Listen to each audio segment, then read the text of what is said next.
semana pasada inicié un tema que hallo de suma importancia para la iglesia, ¿verdad? ¿Cuál era el tema? ¿Se acuerdan los hermanos? Bien, tienen buena memoria. Reforma. Perdón. Reforma. Y tomamos algunos versículos.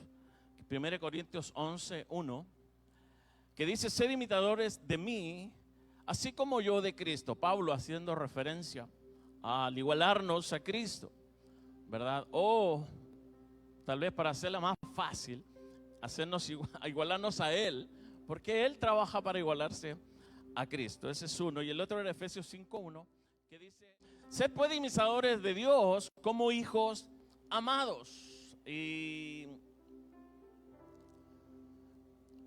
yo decía la semana pasada que me surgió este tema a causa de un pedido que me hicieron algunos pastores en una reunión pastoral, de orar por reforma. Y orar por reforma implica muchas cosas. Y orar por reforma implica cambios. Implica, si pudiera decirlo así, implica sacrificio, si pudiéramos decir así en cierto modo. Implica un accionar de la iglesia, un accionar de alguien o de algo. Más, la palabra reforma quiere decir mejorar o enmendar, ¿verdad? Lo que está equivocado o es insatisfactorio o está afectado por la corrupción o las malas prácticas, con el fin de mejorarlo. Eso es la definición de reformar, de reforma. Y analizando la condición de la iglesia, de la vida cristiana, de la vida de algunos hijos de Dios, o de la gran mayoría, si pudiera decirlo así, me doy cuenta de la urgente necesidad de cambios, de la urgente necesidad de reformarnos, la urgente necesidad de hacer ciertas modificaciones para que nuestra vida cristiana sea eficaz. ¿Sí? ¿Está de acuerdo conmigo? Para que nuestra vida cristiana se conforme o como leíamos al principio, se iguale al menos a la persona de Pablo, para ponerla más fácil. Pero en realidad nuestro fin es parecernos a Cristo. Entonces, si bien es cierto, la condición actual de la iglesia nos obliga prácticamente a hacer algunos ajustes, a hacer algunos cambios, a enmendar ciertas cosas, ciertas costumbres que dentro de la misma iglesia la envician, la contaminan, la perjudican, la afectan el desarrollo, el crecimiento, el actuar, el servicio, afectan la manera que adoramos, afectan la manera que hablamos, afectan la manera que nos relacionamos. Todos esos son motivos a considerar para poder trabajar en nuestras vidas para conformarnos a la persona de Cristo. ¿Sí? ¿Me logra entender? Entonces es necesaria un análisis personal. Si bien es cierto, hacemos un análisis global de la iglesia normalmente, pero usted y yo como persona tenemos que hacer un análisis personal de nuestra condición frente a la persona de Cristo,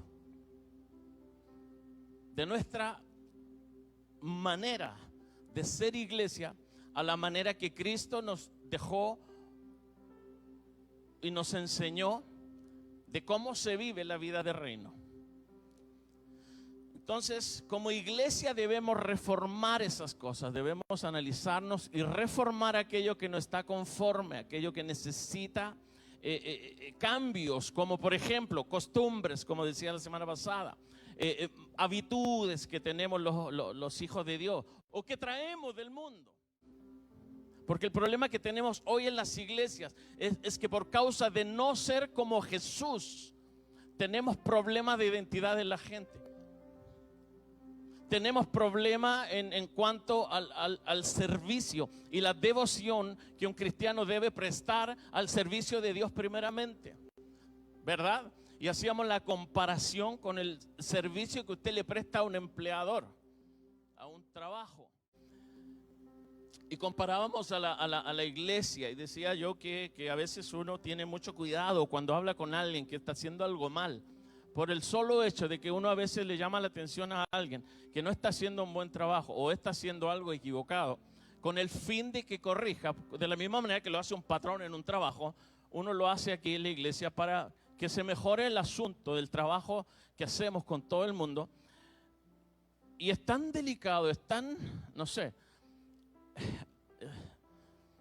no sé cómo decirlo, pero es tan cuidadoso cómo debemos nosotros, los líderes, hablarle a la gente porque se sienten, se molestan, se enojan. Y en lugar de hacer con lo que hacen en el trabajo, que se mejora la calidad de trabajo, aquí es al revés.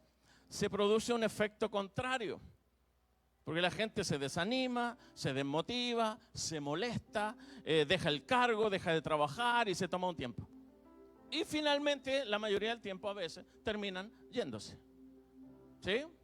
Entonces, es muy diferente la manera en que nosotros le trabajamos al Señor como la manera que le trabajamos al mundo. Y leíamos un versículo la semana pasada que debemos que hacer todas las cosas como para el Señor. ¿Verdad? Y yo llegué a la conclusión de que si trabajáramos para Dios como lo hacemos para los hombres, la iglesia sería diferente. ¿Sí o no? Sí. Sería muy diferente.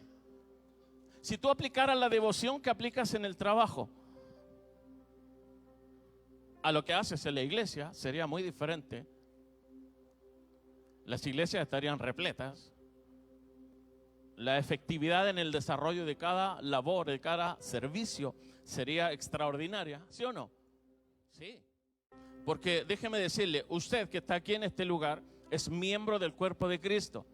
Y la Biblia dice que cada uno tiene su función en particular dentro de ese cuerpo. Y si tu función dentro del cuerpo no está cumpliéndose, el cuerpo trabaja mal. Si tu función en el cuerpo de Cristo, sea cual sea la función que tú tengas en el cuerpo de Cristo, no está en su máximo potencial, no está en su máximo desarrollo, no está en su máximo actuar, no está en su máxima capacidad de trabajo, hermano, lamentablemente el cuerpo de Cristo funciona mal. Por eso el problema que hay hoy en las iglesias. Gracias a Dios aquí estamos bien bendecidos. Pero yo he estado en lugares donde la cosa es extremadamente crítica. Dificilísima.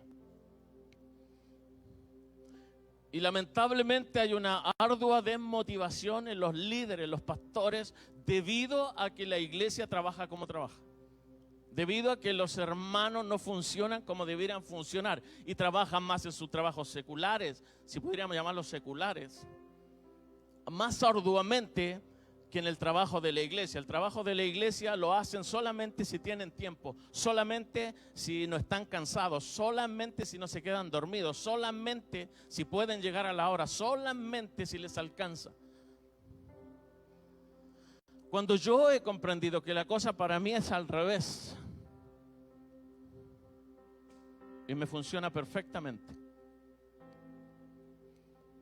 Todo lo demás es añadido cuando acá te funciona perfectamente para el Señor las cosas. Cuando primeramente el Señor ocupa tu primer lugar. Porque todos ustedes me dicen, primero Dios. Todos ustedes cuando hablamos me dicen, no, Dios para mí es lo primero. No, Dios para mí es lo primero. Pero eso se demuestra en el accionar. Eso se demuestra en el trabajo. Eso se demuestra en la devoción. Eso se demuestra en la adoración. Eso se demuestra en tu vida diaria. Eso se demuestra en tu vida cristiana. Y eso se demuestra en el servicio que tú haces para la obra de Dios.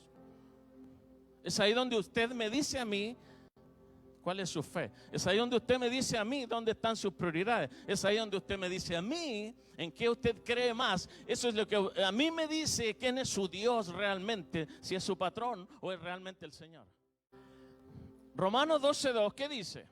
Dice, no os conforméis a este siglo, sino transformaos por medio de la renovación de vuestro entendimiento, para que comprobéis cuál sea la voluntad de Dios.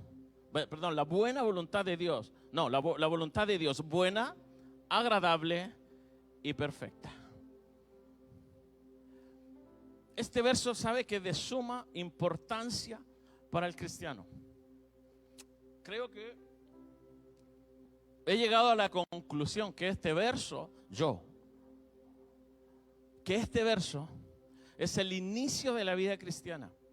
He llegado a la conclusión que este verso es el inicio por el cual usted y yo debemos comenzar a proyectar los cambios que se generan conociendo a la persona de Cristo.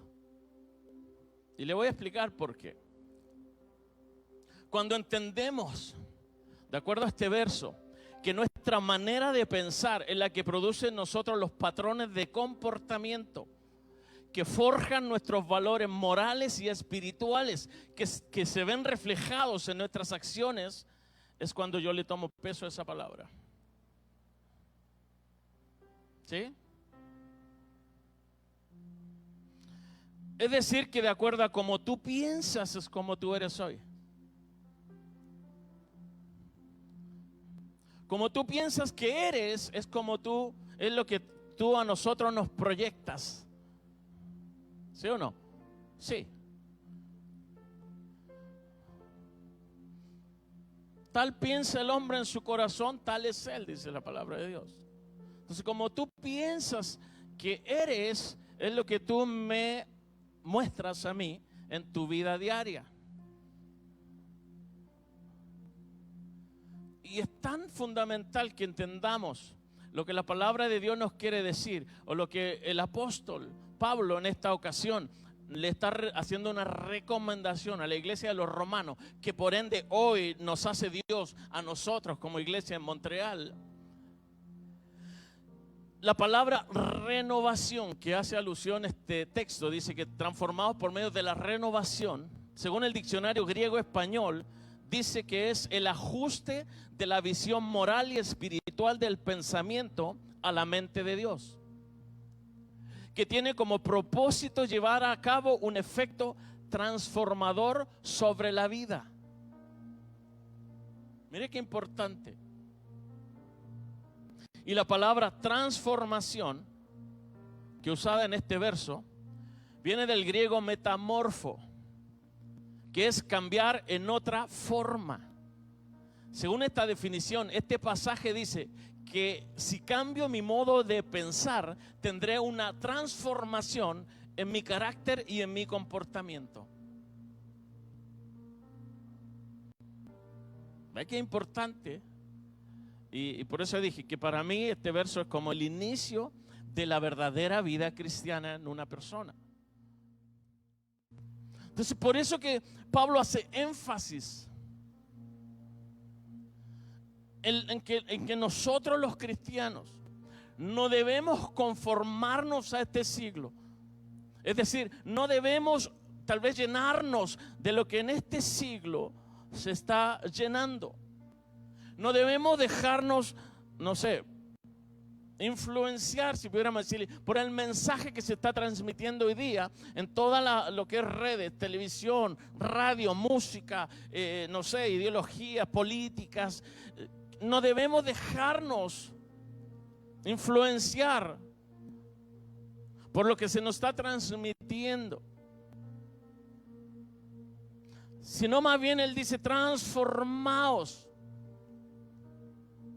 por medio de la renovación de vuestro entendimiento.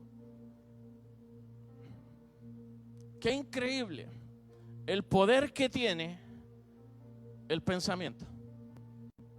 Qué increíble el poder que tiene el mensaje que tú recibes diariamente. ¿Sí o no? Qué increíble que lo que tú hablas es lo que tú tienes en el pensamiento. Qué increíble que como tú actúas es lo que has recibido como enseñanza durante toda tu vida. Entonces esto nos tiene que llevar a reflexionar que como cristianos no podemos permitir que en nuestro hogar se filtren esas cosas. ¿Sí? Sí.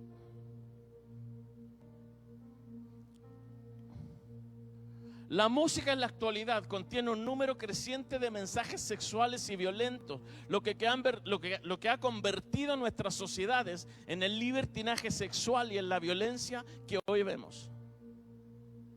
Solo un área, el área musical. Eso es solo un área que afecta nuestras sociedades. Y aquí solo hablamos de la música.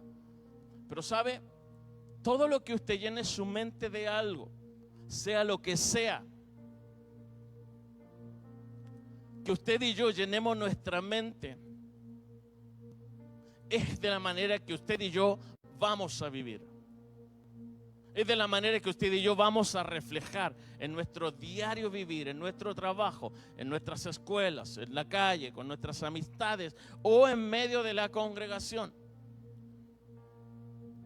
Entonces, a pensar, hermanos, yo le voy a dejar una tarea hoy día para que usted en la semana analice todas estas cosas.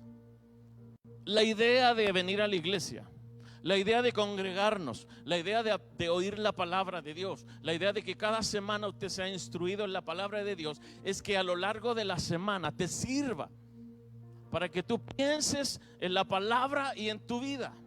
Para que tú pienses cada vez que te enfrentas a situaciones, tú te acuerdes de la promesa de Dios. Para que tú en momentos difíciles de tu vida diaria tengas paz, porque has comprendido o has aprendido en la iglesia que Dios es un Dios de paz. Y que si Cristo está en tu corazón, esa es la verdadera paz que de un hombre y una persona puede tener en su corazón.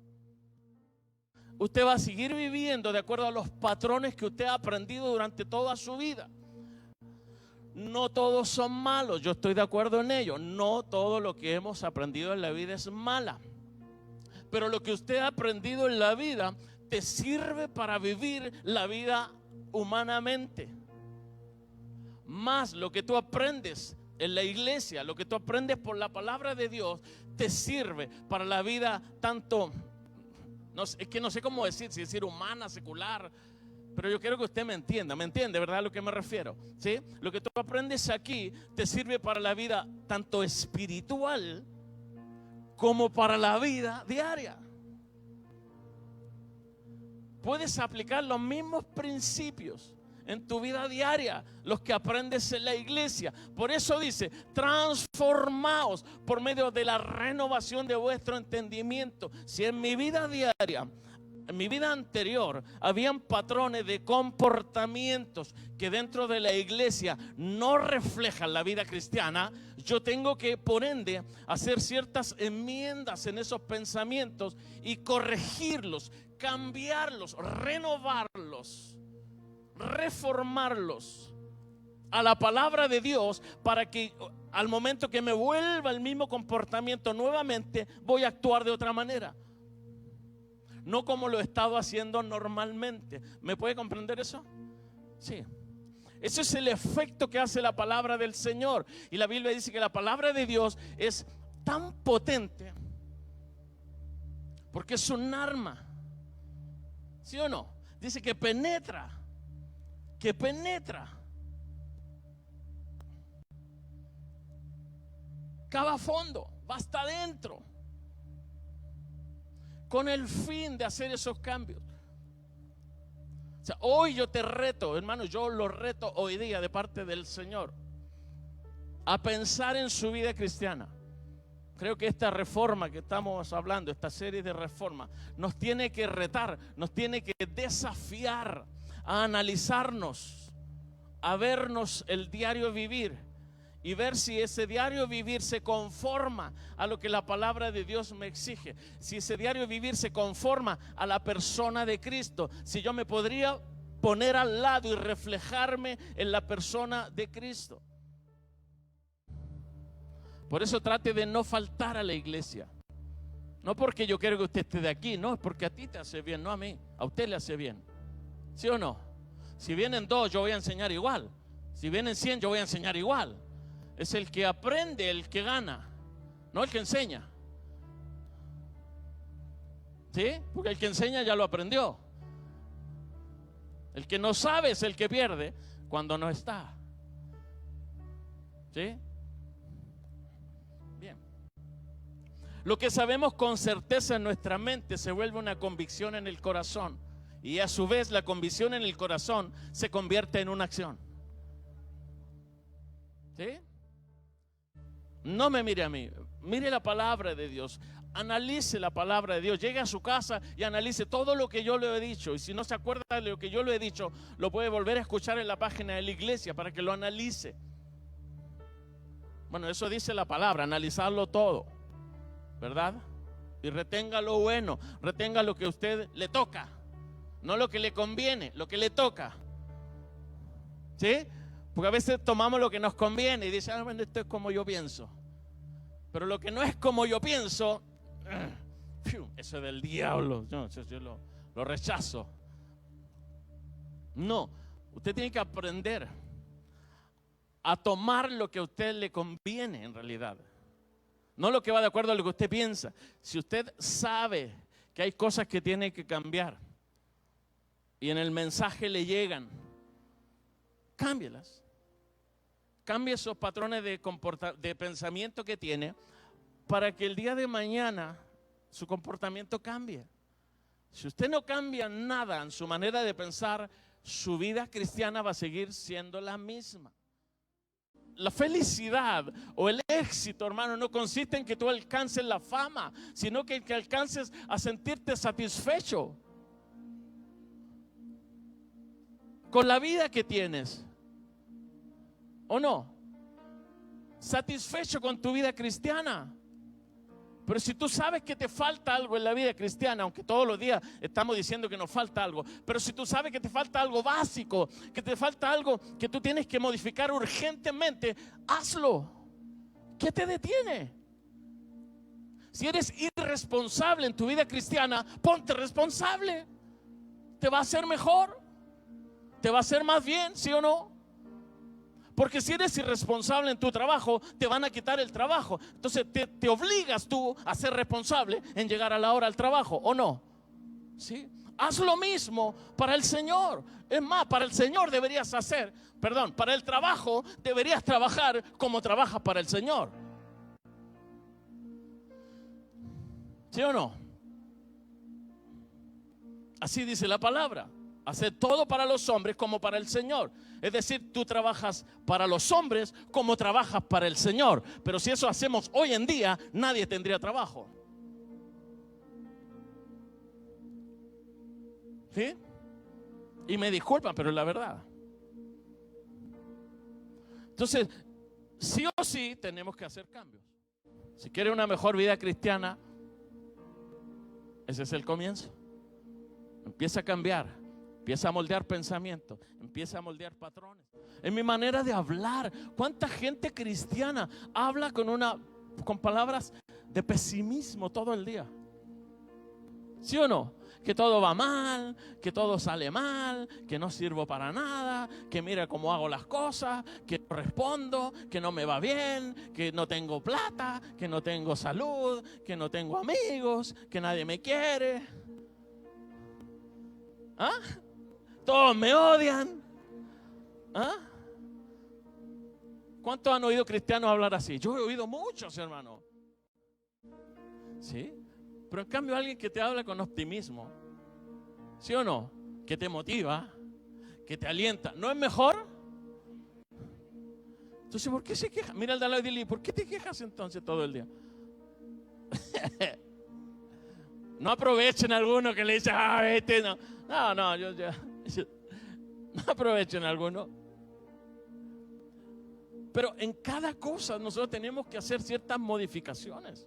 Son necesarias para vivir una mejor vida cristiana, hermano querido. Y se lo digo con todo el amor que tengo. Dios sabe que yo amo la iglesia, amo la gente. Nuestra vida diaria, como nosotros la vivimos y la expresamos en el mundo natural, refleja más que como la reflejamos en el mundo espiritual. Entonces, los patrones que tenemos en la vida terrenal predominan y afectan la vida espiritual. Cuando en nosotros debería ser al revés. Nuestros patrones espirituales deberían gobernar nuestra vida espiritual y que se reflejen en la vida natural. ¿Sí? Pero el problema que tenemos es ese, que es tan grande lo natural que todos tenemos, que gobiernan y dominan toda nuestra vida y afectan nuestra vida cristiana y afectan nuestra devoción al Señor, afectan nuestro servicio, afectan en el cargo que tengo, afectan en lo que yo hago, en lo que yo no hago, afectan en cómo miro, afectan en cómo hablo, en cómo saludo, en cómo veo las cosas, cómo analizo las cosas. Entonces, para ello necesitamos reforma. Necesitamos hacer los cambios. Primera de Corintios 2:16 dice: porque ¿quién conoció la mente del Señor? ¿Quién le instruirá? Y mire lo que dice después. Dice: más nosotros, tú y yo, dice, tenemos la mente de Cristo. Wow, eso es poderoso. Pero yo le pregunto hoy día, honestamente, ¿cuántos tienen la mente de Cristo? ¿Ah? ¿Ah? Esa respuesta que usted se dio, lo tiene que hacer reflexionar. ¿Sí o no? Sobre todo si tenemos 10 años, 15 años en el Evangelio, 20 años en el Evangelio. ¿Cuántos tienen 20 años en el Evangelio? Y uno que otro levanta la mano, pero allá Manuel tiene como 50 años en el Evangelio, ¿no? ¿Cuántos tienen 10? Menos, 10 y menos. Bueno, yo creo que la gran mayoría. Pero igual saque la cuenta, 10 años. ¿Ah? A 365 días son 3.650 días. 10 años. Harto. Yo tengo como 30. Más de 30. Tengo 42 menos, ya sé, más o menos. Un poquito más de 30.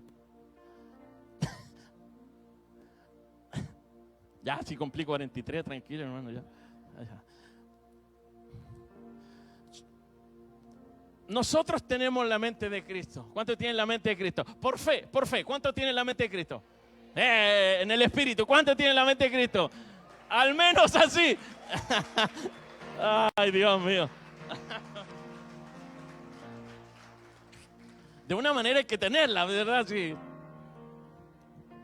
Pero por fe, por harta fe, hermano, algunos. Para eso sí que tienen fe. Pero si usted va y analiza la palabra, tenemos la mente de Cristo. Yo tengo la mente de Cristo. Sí, por fe en este momento, pero yo tengo la mente de Cristo. Eso me debería dar la motivación.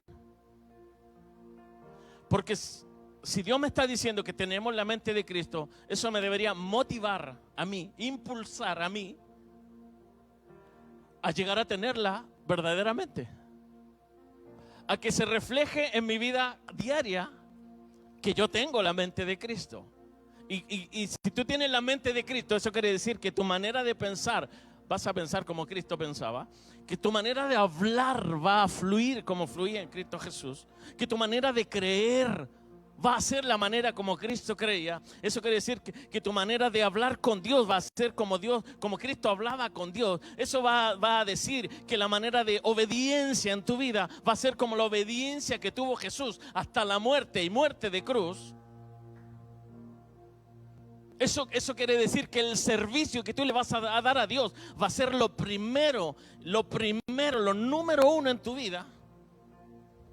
Y vas a servir más a Dios que a los hombres. Y de la manera como sirves a Dios podrás servir a los hombres. Todo va a cambiar. Todo cambiaría. Si tú realmente crees que tienes la mente de Cristo y trabajas en función a que se parezca a la de Él. ¿Sí? Esa es la clave, hermano. Es ahí donde tú tienes que hacer los ajustes necesarios. los cambios necesarios.